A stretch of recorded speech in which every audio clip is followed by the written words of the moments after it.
This is Margaret Casper at one of her favorite places. She loved the La Jolla Cove. Her son would pick her up from Vista Healthcare Facility and take her there once a week. She was the kind of person that would sacrifice for her kids.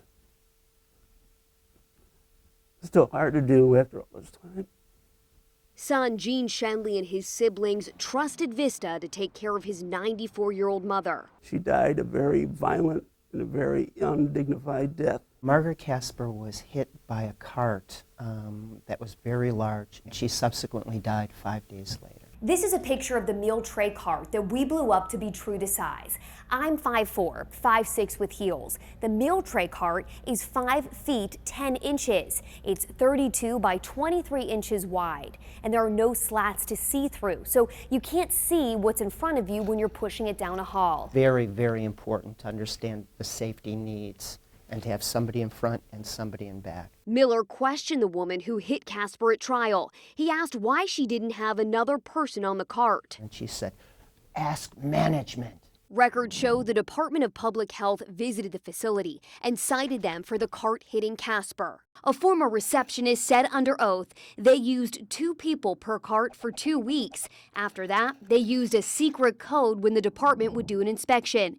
The code was Simon Line 9. Simon Line 9, Simon Line 9. And what was it intended to do was have somebody jump and help on the cart, so it would appear that there were 2 people on the carts. Casper broke her hip in the cart incident and needed surgery. While she was recovering, she was injured again. She fell out of bed the day she returned from surgery. A nurse promised to put a monitor on her that would alert them if she tried to get up. Her attorney said they never did. It goes far beyond negligence. Casper was supposed to be seen by a doctor after surgery. The facility has to tell a doctor to get there within 3 days. The medical records given to the family after Casper's death were missing something. Patrick Calhoun is the family's other attorney. There are no physician signatures. Then the lawsuit was filed, and attorneys formally asked for those same documents. Lo and behold, there are physician signatures all over the place. Miller said the director of nursing admitted to signing them at trial. What does that say that those signatures were forged? It's sort of like they know what they're doing.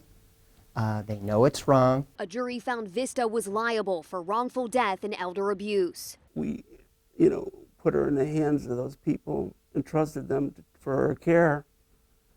I just don't want it to happen to somebody else.